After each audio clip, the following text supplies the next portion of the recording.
Today I'll be talking about the music production for the film Smile, which is a film that came out 2022, which was from the horror genre. I picked this movie because I thought it was very different from The Perks of Being a Wallflower, as it was straight to horror and much more based on the sound design aspect rather than the actual score, the melodies and stuff, which why it sounds so dissonant and very not as melodic as The Perks of Being a Wallflower because it's based on fear rather than the sad genre of The Perks of Being a Wallflower, which was indie rock slash slowcore. The movie came out in 2022 and was directed by Parker Finn, and it follows the woman Dr. Rose Cotter, who is a psychiatrist, who will start to begin treating this patient who was seeing this smiling demon, and he ends up killing himself while smiling in front of her. And so she starts seeing this demon, and she wants to try and figure out how to get rid of the demon, which is what the movie is about. The whole movie was much more based on the sound design and sound production rather than the melodic score because I thought that a lot of horror needed more grit and unconventional sounds to be used to make it sound more interesting, which is a lot more different to like sad rom-com movies, because horror is supposed to shock you and it's got a lot of jump scares and a lot of very dark scenes. So for the production of this score, I used so much of the Tylenol N6, because when I was doing my research for my primary and secondary, I found that you had a lot more sound production you could use in this score than any other instrument. For example, I found out that guitar wouldn't be a very good part using this because it's very melodic based, and I simply didn't have enough effects for me to experiment with to make it sound more creepy and weird. Although I have used it in sound designs for my song I Miss My Selfish and Ignorant Youth on the album Between Maturity, which is by my artist name Until the Last Sunflower, which uses reverse guitar. But I decided not to use that because even then it was more melodic based rather than sound design of scary elements. The sound design aspect was used by recording a lot of the various stuff that we had in the music department. For example, we had a pencil box lid which I smashed with a drumstick and recorded that, and we also had a broken cymbal which I recorded on, and we also had a bit of piping which had a spring on, which I thought would be really good with a granular synth on top of a delay, which I use and I will talk about it later. I later then dragged those files into Logic so that I could manipulate them by using EQ, reverb, and granulator. I used a lot of granulator, especially for the broken cymbal, as I thought it fitted really well with the sound design I wanted to use. The main part that I wanted to sort out first was the vocals to the synth ratio. For example, in the production of I Saw the TV Glow, the audio I had a lot of problem with, as in the vocal speech to the scoring. So I wanted to sort that out by cutting down the 6K hertz from the synthesizers by putting those all into a bus to bus 15. And then when I was in that bus, I put on a channel EQ and cut the hertz down to. I then cut the 6K hertz a little bit so that I could leave room for the vocals by then increasing the vocal channel, which was not included into the bus, to then have it increased by the frequencies I've cut. The reason why I've done this is because it explains it a lot in the EQ production and mixing techniques I did in the book that my lecturer gave me, which I talk about in my secondary research.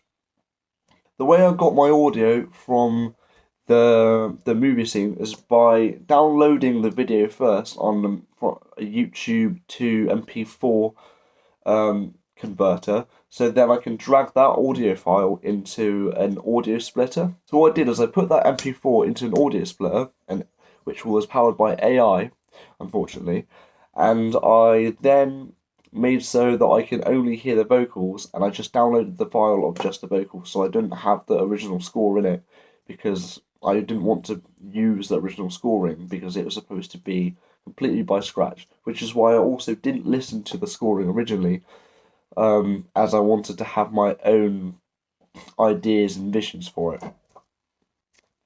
I then dragged the MP4 into Logic, because you can use Logic to make scores, and I to make TV and film scores, which is a really good reason to have Logic, and the main reason why I used that DAW, because I thought it was very useful to have. But I also muted the track so I wouldn't have the original scoring in, as the MP4 had the original scoring in. In the beginning, I used the brass mood synth, which comes in when the character Dr. Rose, which is the main protagonist, talks to the monster, being like, "Why are you doing this?" And the monster says, "Because your mind makes it real." And so that's when I decided to do it, because she starts to smile and reveal that she wasn't her friend, which the monster had been lying about. So I wanted that really intense moment to come in when the monster reveals itself as an imposter to her, who was being an imposter of a friend. I used pitch shift so that it would the pitch would go up slightly on the bass, and I also used the lovely chorus effect that was being used on the Tylenol N6 to make it sound much more like 80s horror like. For example, the scoring to The Shining I thought was very similar to this scoring, as they both use a synthesizer as its main lead.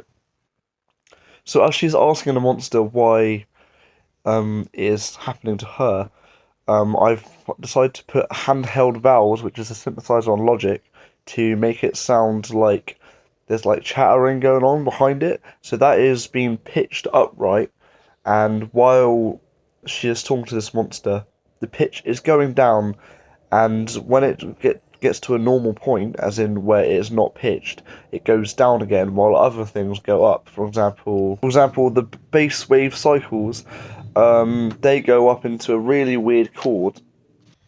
The bass wave cycles go up in pitch, and it forms the A minor chord, which I thought sounded really good because it was very not melodic. I wanted it to be more sound designy and more have like weird, strange sounds, than I did it want to have like melody. I also decided to put a flanger on it because I wanted it to sound really wavy and really grotesque in a way that it sounds like the monster is speaking, and like it has a lot of distortion. So that feedback was at 55%, so that the effect would go on long enough but not taking up the whole track, which is also why I put the mix at 53%, and I put the intensity at 48.0 because I wanted it to be just slightly intense, but not enough for the whole mix to be taken over by that effect. And I put the rate at 1.9 thousand hertz, so that the effect would sound weird. The bass wave cycles were panned forward, the A minor 11 chord one, the one I just talked about, and also the brass moods. Also, the brass mood synth was panned forward, as I wanted all of the bass to be panned in front of me. Basically, the reason why I panned them all forward was I wanted all the bass and low ends to be forward and more in the face rather than left and right, which is when I used the other stuff to pan left and right with the more higher ends and more mid range rather than the bass. I also used the analog crunch lead, which was another bass that I wanted to use. No EQ on that, though. I didn't put any equalization on it because it sounded good already, and I thought if there was too much incretion of the 80 hertz, then it would sound really muddy and it would drown the mix completely. So I decided to put some bit crusher on it because I wanted it to sound more distorted than it already was by putting the resolution up to 24-bit, so it sounds like really like old school game sounding. And I put the mix up to 100%, so I have it as intense as I possibly could. I also put the drive up to 3.0 dB because I wanted a little bit more drive than it sounded on the clip. I also used a phaser which had the ceiling of 20,000 hertz with a 70% mix rate, which also had a 33% feedback rate, as I wanted it to, like, this was because I wanted it to work with the bass wave cycles, which had the fuzz wah and the flanger on it. And the reason why I wanted them to work well together was because I think flanger and phaser are quite similar, and so them being panned forward, having this muddy effect would work in a way that effect is already quite muddy, and so I think the reason I wanted the bass wave cycles to work with the analog crunch was because I thought phaser and flanger were quite similar. So if we both have those same synths panned forward, it would create this battle between each other, which I thought would sounded really good as like the monster's like heart rate, or just like very good for this intense movement. The analog crunch lead was probably my favorite part of the entirety of the effects, which was this the chord that it makes is for the bass wave cycles. I also used for the analog crunch. It makes the chord C major 7, and the reason why I did that was because I wanted to incorporate like some really melodic chords in the mix, because I thought it would just be a bit confusing for the audience to hear like really creepy, weird stuff, and then hear the C major 7 chord, which is very bright. It's quite buried in the mix though, because I used ensemble and I used 5 voices, and with a stereo spread of 200%, because I really wanted it to sound really like echoey and much more melodic than all the rest of them. It's really the only part that is melodic. I also used Bitcrusher for the resolution of 24 bits. Alongside this, I also did a pitch it up and down, and while it was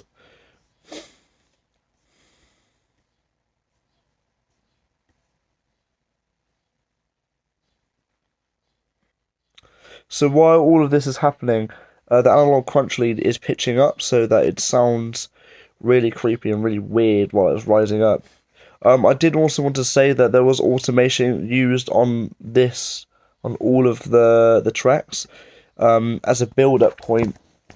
So the flute is being pitched up as well, because I wanted all of it to have like a climax, like a rising tension, that you can hear. I wanted the rising tension of the scene to be heard in the rising of pitch, which is why most of them are rising up and some of them are rising down. Most of the things that are going down in pitch are the bass and 800 hertz frequency synths, because I thought they would sound more better going downer. The flute has been automated to go up in volume by minus 18.8 DL, and this is because so that it would sound like it's rising. The same with the bell bottom keys, which has been put at it went from 4.1 dB to 1.6 dB. No, it rised at 1.6 dB. The analog crunch lead was I had 2, with the same effects on, got rised from like the lowest possible frequency to 23.3 dB. And then when it all reaches the climax, when they all reach in to the loudest that I put it, it cuts immediately when the monster is no longer seen. So when that happens, it's her by herself, and I wanted there to be a lot of tension because you cannot see it, so I just cut it all immediately. And this was used. This was from. This is called dramatic. This can be seen in the research that I did about. Now, the research that I used had this technique in it called dramatic. But when the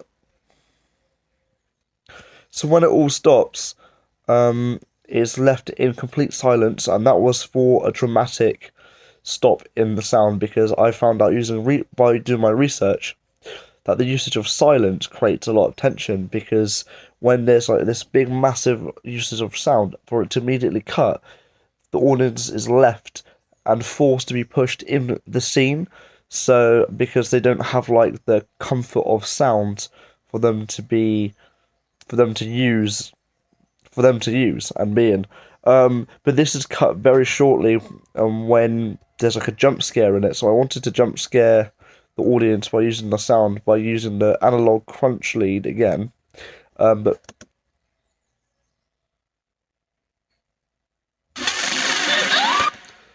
so I used the analog crunch leads to really freak the audience out, and I pitched it up and down. And I also used modulation so that it would sound really freaky and have a lot more like noise to it in the synth.